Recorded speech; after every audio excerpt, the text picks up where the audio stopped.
Brasil e Argentina.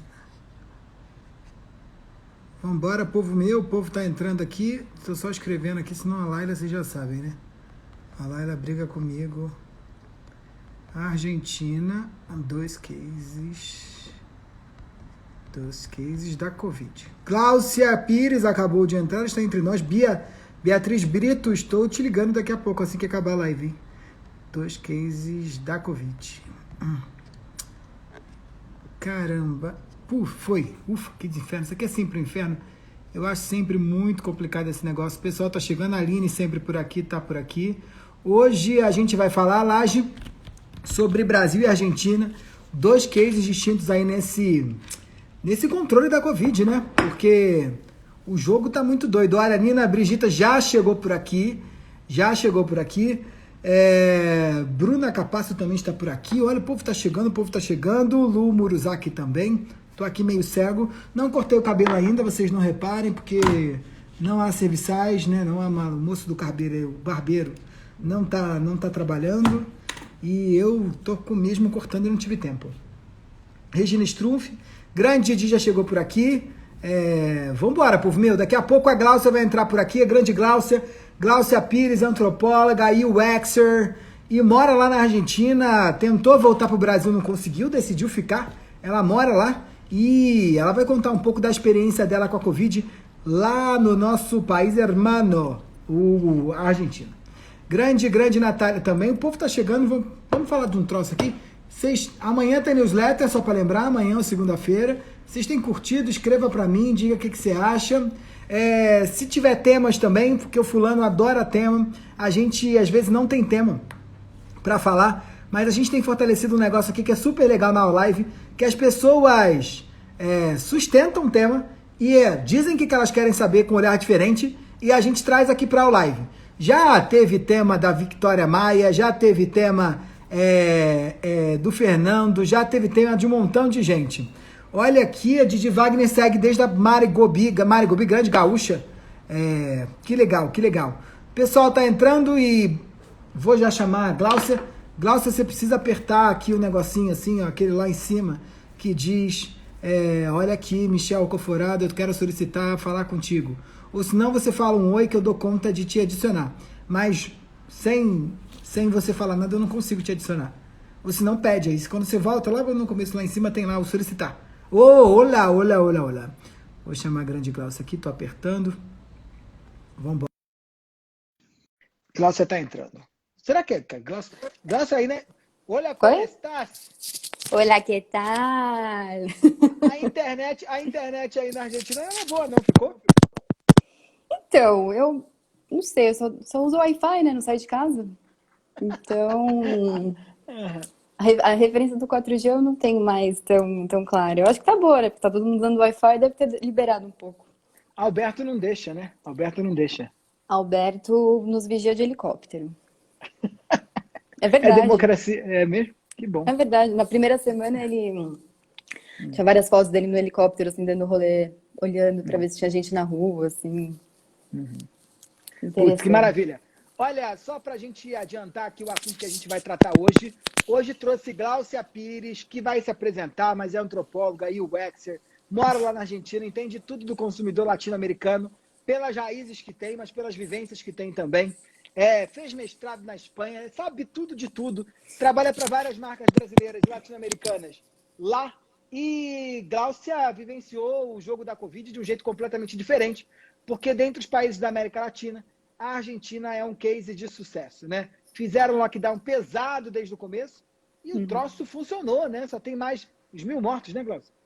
1.350, aproximadamente. 1.350, depois de 3 meses, nós fazemos 1.350 diariamente. Vamos começando aqui.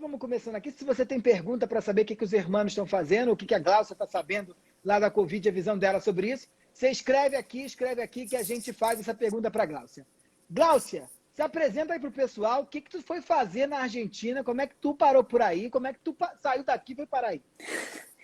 Bom, como você já muito bem me apresentou, sou formada em antropologia, tenho mestrado em antropologia aplicada e desde então eu trabalho com Consumer Insights, pesquisa quali, pesada.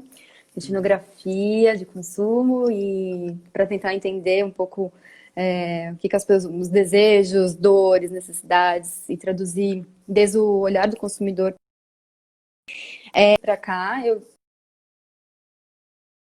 Em 2018 eu participei como ouvinte, claro, da Claxo, que é o Congresso Latino-Americano de Ciências Sociais.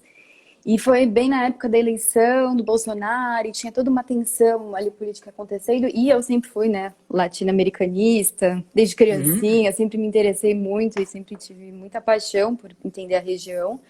E aí fez muito sentido e eu decidi que em algum momento eu viria para Buenos Aires morar e aprofundar meu conhecimento. Porque eu já tinha já tinha muito uma intenção de entender, já trabalhava com algumas marcas, alguns projetos que tentavam fazer o entendimento Brasil, América Latina. Apesar do Brasil ser América Latina, a gente está sempre de costas, né? Diferente, pro restante. a gente vê isso. Então, eu tinha muito essa vontade de entender melhor e para cruzar as informações com mais propriedade. E aí, em 2019, eu tomei a decisão, vim para cá. A princípio, eu ia ficar 3 meses para sentir mais ou menos o mercado, porque apesar de Buenos Aires foi muito estratégica a escolha, porque manda mesmo na região no sentido de influência, dos impactos, dos comportamentos, assim como o México. Mas também para mim era interessante também por estar muito próximo do Brasil. As negociações sempre eram muito mais próximas mesmo, né? E aí eu vim para cá, ia ficar 3 meses para sentir mais ou menos. E foi rolando, continuei trabalhando aqui sendo uma ponte, né, intermediando Brasil, Argentina, Brasil, América Latina, juntando todo mundo, fazendo tanto pesquisa de comportamento, consumo, cultura e UX também. Já vinha com essa bagagem do Brasil e aqui eu fui desenvolvendo mais e fazendo realmente essa tradução entre hermanos. E aí eu tô, desde então. E aí, então você foi, sei lá, outubro do ano passado. Não, foi 2018 ou 2019? 2019, em agosto de 2019, ia ficar 3 meses. Foi rolando e fiquei. Já tenho residência acá. Final, Alberto me deu residência. Chá, que maravilha, la mayonesa, noche. Glaucia, olha, só queria dizer também que Glaucia é uma ótima guia turística. Se você for a Buenos Aires, quando Deus deixar, você, por favor, ligue para ela, mande mensagem, porque ela te leva em restaurantes maravilhosos, locais, onde você conhece facetas de Buenos Aires que não são muito comuns. Glaucia, você estava aí desde o ano passado para ficar 3 meses. Você foi andando com a vida por aí também, fazendo vários trabalhos, até que chegou uma hora que do outro lado do mundo, lá na China, apareceu um vírus. Né? E o vírus andou de avião. O vírus foi vindo, né? E quando foi vindo, eu me lembro que eu estava até na Índia e te escrevi, você estava aí, você falou, vou voltar para o Brasil, né? Porque não sei como é que essa situação vai estar. Como é que você entendeu que o negócio não era uma gripezinha, que podia ser sério? Quando eu ouvi que o Bolsonaro achava que era uma gripezinha, aí eu falei, vou desconfiar, eu acho, porque eu confesso que no começo estava muito distante ainda a relação do medo. Eu ainda não tinha, estava na China ainda, então parecia assim, vai chegar no inverno, isso vai acontecer em algum momento, mas ainda muito longe. Então parecia que eu tinha tempo de me organizar, de ir para o Brasil, ver minha família, que era a minha intenção, de saber como eles estavam, e voltar. Então isso para mim estava muito claro, janeiro, fevereiro, mais ou menos. Eu ia terminar um trabalho, porque eu estava fazendo para o Brasil, uma etnografia aqui, no final de fevereiro, e 25 de março eu ia para o Brasil. Minto, eu ia dia 15 de abril. E estava super tranquila e tudo mais, e aí começou o primeiro contágio, o primeiro caso aqui foi 7 de março, eu acho. A primeira vítima foi 7 de março, foi antes do Brasil, inclusive. E antes disso, assim, já em fevereiro, eu achava até um exagero, assim, as pessoas já usando muita máscara, já não tinha álcool gel nas farmácias, nem gel, nem normal, água sanitária também, super em falta. Acabou. Papel higiênico, eles não entraram na loucura do papel higiênico, não? entraram. Eu lembro que uma semana antes quando já estava suspeitando que ia rolar a quarentena, o lockdown efetivo, assim, os mercados já tinham prateleiras vazias, mas muito por uma loucura. Nunca faltou Aham. comida, pelo menos assim, tô falando de um contexto Buenos Aires e Claro, classe claro, média, né? claro, claro. Que isso é Que é o outra contexto que a coisa. gente fala em tempos de quarentena.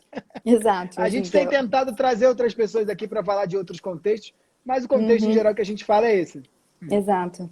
E isso foi assim, muito antes do lockdown. Quando começou a quarentena, o isolamento, né? Na verdade, Hum. é obrigatório. Quando começa o isolamento, não reparei assim. Tinha no comecinho, às vezes, alguns produtos que. Mas era mais pelo tempo de repor, porque as pessoas compravam um pouco ansiosas.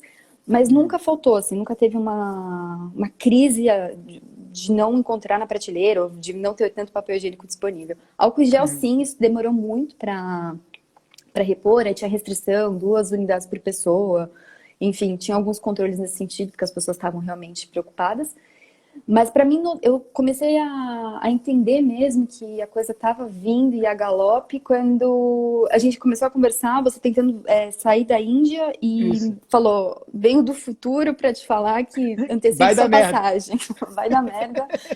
E eu comecei a tentar, antecipei 2 vezes a passagem e eu tinha muito medo de não conseguir voltar, porque eu lembro Aham. até que uma vez eu estava no outro apartamento, antes de ir para o Brasil, eu ia deixar o apartamento que eu estava. O Brasil não tinha casos ainda e eu lembro de um papel, isso é uma coisa que me marcou muito, assim, tinha um anúncio no elevador que era orientando pessoas que tipo, pudessem alugar para estrangeiros, para dar todas as orientações para países que estavam na Crise. lista de restritos e eles já incluíam o Brasil. Eles já incluíam. Já, e assim, não tinha, acho que não tinha tido morte ainda, ou se tinha, eram casos ainda muito específicos, porque aqui teve antes, né? Então, isso meio que me deu aquele choque, assim, de falar, putz, E acho eu me que lembro que foi uma semana, na semana, a última mudança que você fez para tentar adiantar o voo, foi uma semana de muitas decisões numa mesma semana, né? foi. O governo começou a tomar uma decisão atrás da outra para forçar o isolamento, né? Rolou. As medidas começaram antes, inclusive, do isolamento, né? Os Hum, aeroportos, por exemplo, a Ezeiza já tinha controle de febre, de temperatura das hum, pessoas que chegavam. Já tinha algumas indicações, orientações dentro do panorama de lavar a mão, não compartilhar o mate de jeito nenhum, vamos segurar um hum. pouco. Então, assim, muitas questões culturais já eram Ah, que colocadas em legal. questão ali. O abraço, isso era uma coisa muito interessante, que assim, não se abracem, em algum momento a gente vai poder se abraçar, isso bem antes do isolamento até. Então começa um pouco esse movimento já pré-isolamento, e aí ele decreta o isolamento total no dia 19. Eu viajaria para o Brasil Hum, dia 25. E eu deixei o apartamento e vim para casa do meu namorado, hum, ficar esses últimos 5 dias, abrigada ali, sem ter para hum, onde ir. hum. E com muito medo de não conseguir voltar mesmo, porque os casos no Brasil já começaram a tomar uma outra proporção, né? E também a Sim. todo o negacionismo que estava acontecendo. Eu vou para o aeroporto no dia 25 e era de noite e tudo mais, e foi assim, uma cena de assim, Hum, cinema total, porque não era uma das medidas mais chamou a atenção, que aqui teve uma reação muito boa e no Brasil eu percebi que não, era assim, as cidades se fecharem, né? Então uhum. você não tinha como se comunicar com outras províncias, mas você também não podia sair da cidade sem autorização, sem Sem justificativa. autorização. Aí Ezeiza fica em outra cidade, né? O Fica em aeroporto. outra cidade, 30 quilômetros da Uhum, capital. E quando eu vou, foram 2 comandos até lá. Então, no pedágio, todos os carros eram checados, tinha que dar o documento e justificativa para o deslocamento. Assim, uma coisa Isso é muito. maravilhoso. Porque eu cheguei no Brasil dia 19 de março, da Índia, num voo vindo de Londres, mas era tipo 7 horas da manhã, todo mundo meio vivo, meio morto, estava viajando 24 horas. E eu chego junto com um voo de Roma.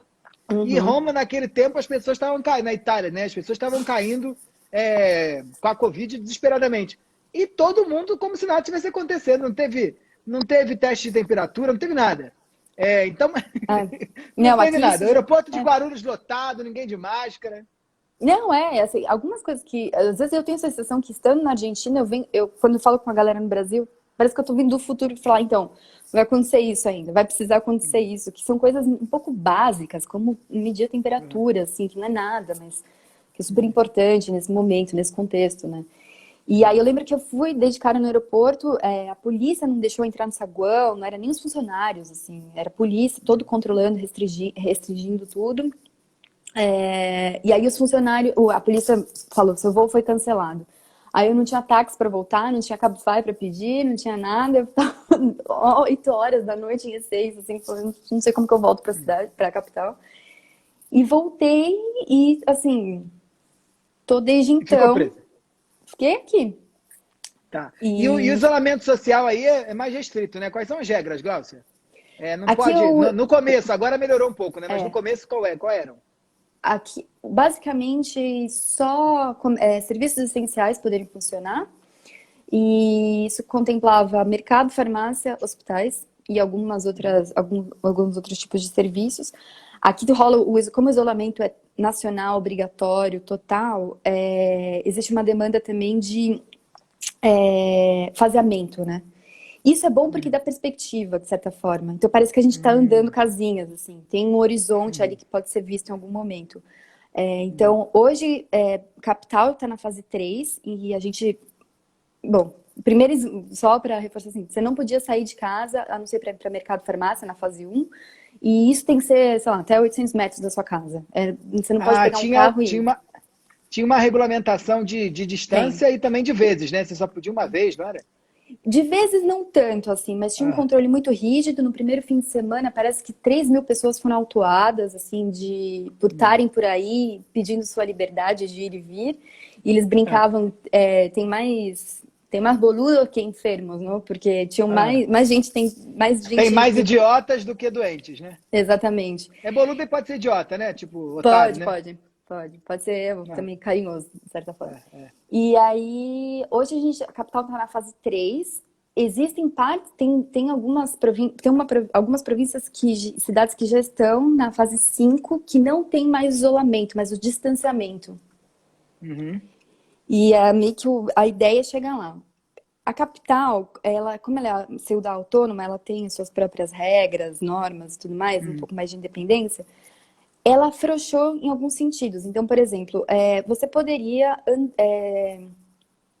Alguns grupos, por exemplo, dos runners, essa galera que corre em grupo, Sei, aí poderiam tem vários, né? Porque tem essa tem, discussão com a magreza, né? exato, poderiam fazer a prática esportiva das 8 da noite às 8 da manhã. Coincidente, isso foi super criticado porque existia uma tensão muito grande em relação a isso. Isso só acontecia na capital.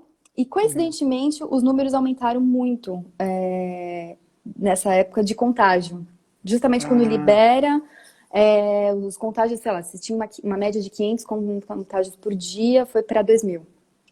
putz. Então, a gente ainda está na fase 3. Pensou-se em recuar novamente para a fase 1.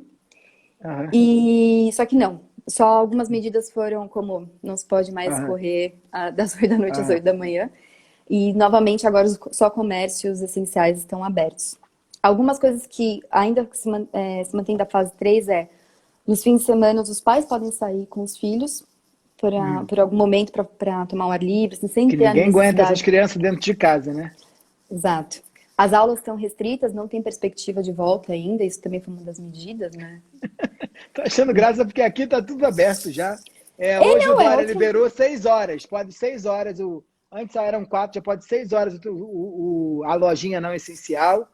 O shopping tá bombando, tá tudo tranquilo. As escolas parece que vai voltar agora em setembro ou agosto. Já tem data para voltar Setembro. também. Tá tudo certo. Aqui tá tudo ótimo. Aqui morre Não, 1.500 pessoas por dia, mas com subnotificação, mas tá tudo certo. tá tudo ok, né? Não, assim, é muito louco a diferença entre. Até a própria aceitação. Acho que o Alberto teve uma. Alberto Fernandes, que é o presidente, ele teve uma. Enfim, aqui também temos uma polarização, peronismo, antiperonismo, ele é peronista, mas teve uma aceitação muito grande, assim, aumentou o índice de aprovação dele muito grande no início das medidas. Hoje já tem um desgaste muito grande em relação ao isolamento em si. As pessoas já começam a demandar, enfim, já tem gente que vai na rua e fala, chega de isolamento, quero minha liberdade de volta. Começam várias reações contra. O Luiz está dizendo aqui que em Brasília está com 100% das UTIs, tá? Lotadas. Não tem lugar para o povo cair morto mais. Passou mal, é cemitério. Não tem mais o que fazer pelo povo. E o governador disse que vai abrir tudo dia 7 de julho.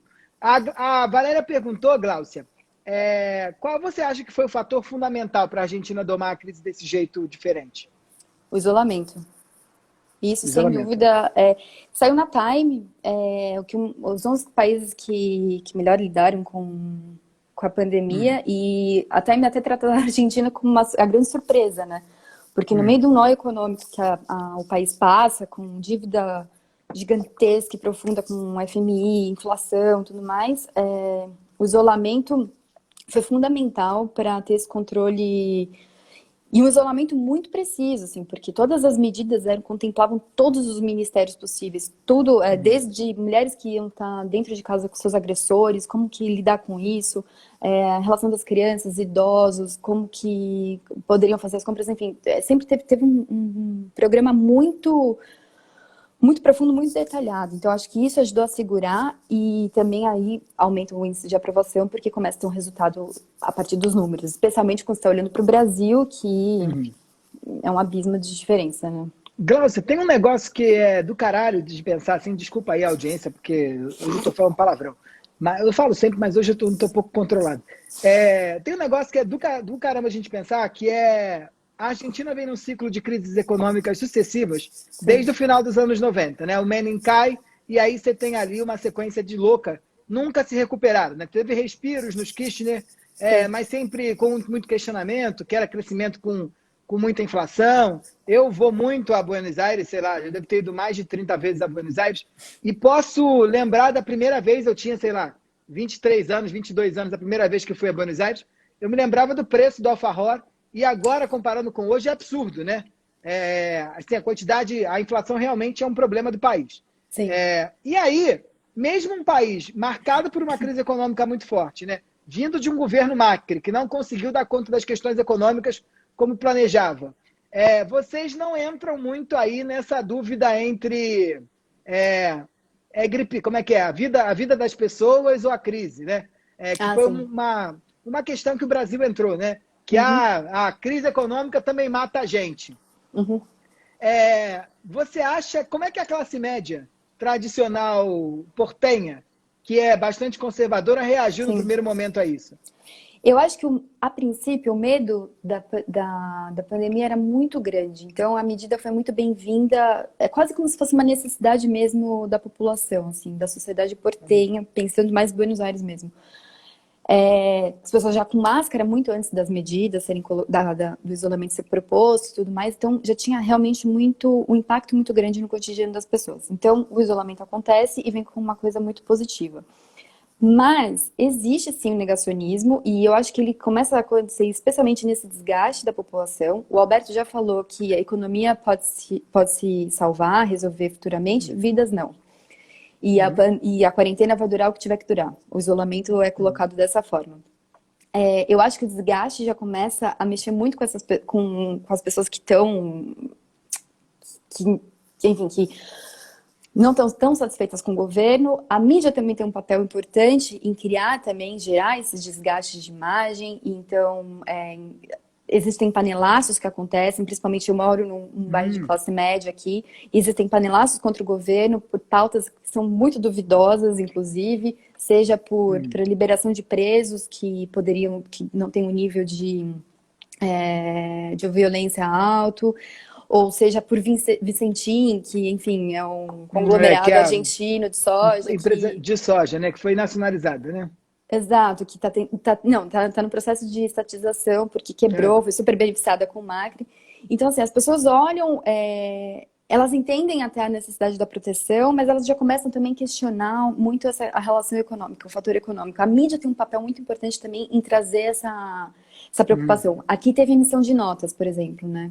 Fabricou-se moeda para tentar segurar um pouco a bronca ali. Porque não tem de onde tirar dinheiro mesmo, né? Não. Aqui não, o Brasil escolheu o caminho do endividamento, né? O Paulo Guedes escolheu o caminho do endividamento. Aqui teve emissão de notas, fabricação de notas, e aí também já foi uma grande tensão, porque se a inflação em 2019 fechou 53%, como é que vai ser agora? Não sei o quê. Então, isso vai sempre gerando tensões, porque a crise tá posta na história da Argentina, né? Isso é muito um fato, né? E um dos grandes medos, na verdade, eu acho, que a gente passou esses 2 primeiros meses, pelo menos, com muita tranquilidade em relação às decisões do governo, sem tanta contenção, eu acho foi um grande medo de viver 2001 novamente, né, com a quebra do De La Rua. Eu ouvi muito isso, que era um pouco assim, contanto que não aconteça o que aconteceu em 2001, eu faço o que tiver que O fazer. pior já passou. O pior. Então eles têm experiência com crise, eu acho. Administrar crise não é uma novidade e eles vivem também com essa instabilidade econômica muito grande, a inflação é muito alta. Rolaram medidas também de contenção de preços nos mercados, enfim. Mas, enfim, esse conservadorismo ele existe e ele tenta gritar. Não é tão terraplanista. Existem terraplanistas, mas assim... Que eles leram aí, né? O pessoal lê na Argentina, né? Então, até terraplanista lê o livro. Isso gera uma diferença, né? Pode ser que eles sejam mais discretos, eu acho. Acho que eles estão um pouco mais discretos em falarem porque eu acho que um portenho jamais aceitaria passar vergonha. Então, até o terraplanista acha que é um pouco demais. Vergonha. Aí já é demais. Eu vou ser oposição, mas com bom senso. Não, mas existe esse conservadorismo posto na classe média que compra muito o discurso da mídia e não checa e vai ali bater panela em relação a fake news, inclusive, e tudo mais. Então, isso está posto. E também, as pessoas tem esse dilema entre economia e social muito forte, mas eu acho que isso está começando a acontecer mais agora, assim. Muito por conta desse desgaste de achar, mas até quando eu vou ficar aqui? Então, tem um pouco isso. Uma coisa que eu acho que também impacta muito é que se fosse a Cristina no presidenta, eu acho que isso seria outra coisa. Eu acho que nem no primeiro mais mês... polarizado, né? Completamente. Eu acho que o fato de ser o Alberto presidente e ele tá na frente, inclusive com o Larreta, que seria o chefe de governo da capital, que é oposição, é macrista, eles estarem trabalhando juntos, isso suavizou muito a ideia de que as medidas fossem exageradas e tudo mais. Exato.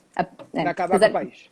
Exato. Que é o argumento brasileiro, né? Porque aqui o cenário está... É isso, o presidente, aqui no Brasil, o presidente ainda fomenta isso, né? Dizendo que quem quiser tomar cloroquina, direita toma cloroquina, esquerda toma tubaína. Né? Então, quase como se a questão da saúde pública fosse uma questão de partido ou de viés político. Glaucia, tem uma questão também que eu pirei, que toda vez que eu vou aí, eu já fiz pesquisa aí também, eu adoro, que sempre aparece aquela mãe, aquela tia, aquela madre, que ela vai na cozinha e te mostra o micro-ondas dela de 1978, que ela foi o primeiro micro-ondas que chegou na Argentina, e ela tem aquilo. E aí eu acho que uma das principais diferenças do Brasil com a Argentina é que o Brasil é uma sociedade totalmente voltada para o futuro.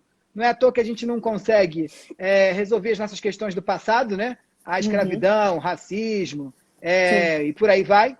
E a Argentina é uma sociedade totalmente voltada para o passado que sempre foi melhor. E num contexto do século XX, que foi uma eterna crise para a Argentina, isso se acelerou. Nesse momento de crise, a gente tem uma mudança do tempo aí, né? Aqui no Brasil, o povo está achando que o futuro vai ser melhor, apesar de tudo. Que é um comportamento típico brasileiro. Então, estão saindo na rua como se não houvesse vírus, porque o futuro vai ser melhor. Eu brinco sempre que eu tenho um amigo espanhol que ele diz, a coisa que mais me chocou no Brasil foi o otimismo de vocês. É quase como se as pessoas... Alguém manda uma caixa de bosta de cavalo para tua casa, ele diz, brasileiro em geral acha que vai vir um cavalo depois, ele não acha que vai vir o pior. Eu acho isso genial. Ele fala, você recebe uma caixa com bosta de cavalo, você acha que alguém vai te mandar o cavalo está vindo. Ele falou, esse é o modelo típico brasileiro. E aí eu acho que as pessoas agora estão mais preocupadas, cadê o depois? Já não aguenta mais falar de quarentena e pandemia. E por outro lado, aí vocês são uma sociedade muito pautada para o passado. O povo está mais nostálgico agora? Ou está vivendo o presente? Como é que você acha que os argentinos aí estão vivendo essa relação com o tempo? É um pouco difícil porque, como a gente não consegue tanto se comunicar, porque a gente está isolado... Mas na imprensa, você está vendo o quê? Sim, não. Eu acho que está vivendo muito presente. Eu acho que o argentino, na verdade, ele vive muito presente, isso também por um impacto muito grande da economia. É, Uhum. o argentino, por exemplo, a sociedade argentina não é bancarizada, não tem uma sofisticação como dentro de relações bancárias, por exemplo. Eu acho que até 2015, 2018, mais ou menos, tinham pesquisas que falavam que quase 50% da população argentina não era bancarizada. Uhum. E eu acho que vem muito por conta desse medo das crises, que é, então Uhum. eu vou gastar meu dinheiro, vou deixar meu dinheiro no colchão e gastar no hoje, porque eu não sei o que vai ser amanhã, eu não sei quanto que vai estar o dólar. Então essa relação Por também isso que os restaurantes financeira, estão sempre cheios, né, em Buenos Aires. Eu sempre sempre, fico chocado, né? O restaurante está sempre, todo mundo almoça todo dia fora, todos os janta fora. horários, assim, cafés, É, então assim, tem é meio bom vivant, parece, né? é. Mas eu acho que tem muito essa relação do hoje estancada ali, muito, muito presente mesmo nessa dúvida sobre o futuro, porque eles não têm, ao contrário de nós, que né, a gente é país jovem, né? Aham. Essa coisa do futuro, que tem toda a esperança, tem muito, realmente com essa energia da adolescente que vai entrar na faculdade, né? E pode errar ainda e tudo mais. A Erramos, Argentina hein? A gente tem errado, hein? a gente tem errado bastante, eu diria, É. inclusive. Estamos mal Mas, acompanhados, estamos com aquele como pessoal do fundo da sala. a minha mãe manda eu não falar de política, porque ela fala, não fala de Não. política, mas eu não consigo. Mas, como a gente Aqui quem erra, manda não é minha mãe, não. Aqui quem manda é a Laila. Ela fala, não fale de política. então, Mas Laila, eu não obedeço também. desculpa. Mas, né, eu sou anarquista, então tudo bem. Mas, enfim, mas eu acho que uma das grandes questões aqui, voltando, que como o Brasil tem muito essa coisa jovial, esse frescor, tinha pelo menos, que era o país do futuro, hoje a gente já não é mais nem do futuro, nem do presente, nem do passado. Eu acho que a Argentina é que parece aquela senhora aristocrata, né, assim, Uhum. que tem aquele passado do glamour, de um tango nostálgico e tal. Eles têm a nostalgia, a melancolia muito enraizada, eu acho que tem essa questão muito forte ali, mas eu acho que esse tempo da quarentena é muito mais um tempo da angústia, não é um tempo tão Uhum. assim, porque o faseamento também permite isso, eu acho. Uhum. Essa coisa do estar fazendo, a gente consegue ter um horizonte posto ali, Uhum. de que em algum momento isso vai se resolver, isso vai conseguir acontecer. Então, ao mesmo tempo que eles não se deslocam muito para o futuro, eu sinto que tem uma preocupação, óbvio, com o que vai acontecer, o que que vai ser, mas ainda tem esse presente muito muito marcado, né, no cotidiano, assim, Uhum. você viveu o presente muito mais posto, que é o que não, Putz. os meios só se falam sobre o agora, assim, então é tipo os números de ontem, o número de hoje e se vai estatizar Vicentinho ou não, então não tem muito uma pauta muito aberta, eu acho. O Glaucio, o Alberto fala um negócio, né, que é o presidente aí, né? Ele fala um negócio que eu achei do caramba, que ele sempre disse que a crise econômica não é por conta do isolamento, né? Ela vai ser por conta Sim. da pandemia, né? Que não Uhum. adianta você fazer crise, deixar de fazer isolamento que você resolve a crise. E os governantes brasileiros não acham isso do mesmo jeito. E aí é engraçado que essa semana passada, saiu a previsão de queda econômica para o Sim. Brasil e para a Argentina, e a queda do Brasil vai ser 9,4 e a queda da Argentina vai ser 9,6. Né? Ou seja, É. vai ser a mesma crise, sendo que aí morreu 1.350 pessoas e aqui morre 1.350 por dia. Uhum.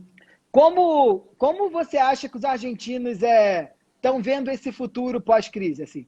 Eles acham que a crise econômica vai ser mais séria ou eles já estavam em crise mesmo, vai dar na mesma coisa? Eu acho que a relação Tem com a como crise, piorar? A pergunta é, tem como piorar? eu acho que eles sempre fazem a marcação de 2001, assim, eu acho que a crise vai estar posta, a recessão já estava acontecendo há 2 anos, pelo menos, né? Então, o desemprego, a pobreza estava em 35% já, e E assim, o desemprego é alto também? também, eu não consigo, não vou dar um número agora preciso, mas tá, já tinha um desemprego muito marcado, muito mais alto do que o comum desde do Macri. Então, quando o Alberto assume em dezembro, tinha um pouco assim, bom, vamos caminhar. Eu lembro que, inclusive, durante as eleições, que eu perguntava, quem que você acha que vai ganhar? Enfim, pessoas aleatórias. O discurso praticamente sempre era o mesmo, assim, quem ganhar vai ter muito trabalho. Então, Uhum. assim, isso é uma questão muito, muito forte temos uma dívida com a FMI que não é pouca, não é discreta, são o empréstimo é de 57 bilhões de dólares. Para a Argentina pagar isso é tipo 100 anos para conseguir, e eles estão tentando Uhum. renegociar. E uma coisa muito importante é que, assim, até o Bolsonaro ele faz uma comparação, né? Tem que ver quantos que estão morrendo lá, quantos que estão morrendo aqui proporcionalmente, um pouco para tentar amenizar o panorama brasileiro. Se a Argentina hoje tivesse seguido os caminhos que o Brasil seguiu, dentro do não cuidado, do não isolamento, de tudo isso é uma autonomia do indivíduo, seriam 10 mil mortos hoje. Eu achei essa estimativa ainda pouco. Assim, Eu também. eu acho que iam ser muito mais, sabe por quê? Porque a Cristina está falando aqui do CP Joias, da proporção por milhão. A gente tem no Brasil 200 milhões de habitantes, né? 210 milhões de habitantes. E na Argentina são por volta de 44 milhões de habitantes. Com 44 milhões de habitantes, morreram 1.350 pessoas. Com 210 milhões de habitantes, morreram já 60 mil pessoas no Brasil. Se eles têm um quinto da nossa população, Sim. teoricamente, eles, no mínimo, se estivessem fazendo a mesma coisa, tinham chegado a 15 mil mortos aí, se a gente for pensar numa proporção. Então, e morreu 10% disso, né? 10% disso, com a queda econômica igual do Brasil e da Argentina. Eu acho que esses números caem um pouco para 10 mil, porque a região metropolitana de Buenos Aires é que concentra o maior número de casos. Então, e é onde está a maior parte da população, né? Exato. Que é o grande problema da Argentina, que é totalmente centralizada. O lance do isolamento era para conter a circulação do vírus. Nada mais do que isso. Não era trazer solução econômica, não era outra coisa, senão conter o foco de contágio e conseguir encontrar soluções, inclusive para não estourar o sistema público de saúde, que era uma das grandes preocupações. Que aqui, como no Brasil, também tem um sistema público de saúde universal, que é também defendido com muito orgulho pelo argentino e tudo mais, só que também não vai segurar dentro de uma estrutura de uma pandemia mundial, né? Então, vai um pouco por aí a coisa. Putz, eu adorei esse papo, Glaucia. Glaucia, quer falarmos alguma coisa? Gente, siga a Glaucia, olha, a Glaucia aqui, você aperta o botãozinho ali em cima, e aí você sabe que você vai ver, além de fotos maravilhosas, um lado de Buenos Aires que você não conhece. E a Glaucia, antropóloga, tem esse olhar super interessante sobre o mundo e sobre o que os hermanos estão passando do lado de lá. Sim. É isso, Glaucia. Glaucia, muito obrigado, hein? Eu adorei. Imagina. Olha. Eu que agradeço, eu adorei compartilhar. Eu queria fazer live com você todo dia. Pode me chamar. Eu não sei se eu vou ter tanto papo, assim, né? Porque eu tô isolada, eu não consigo sair na rua, não consigo fazer muita foto, mas eu tô aqui, precisou, chamou. A gente fala do preço do chouriço, a gente fala do chocolate.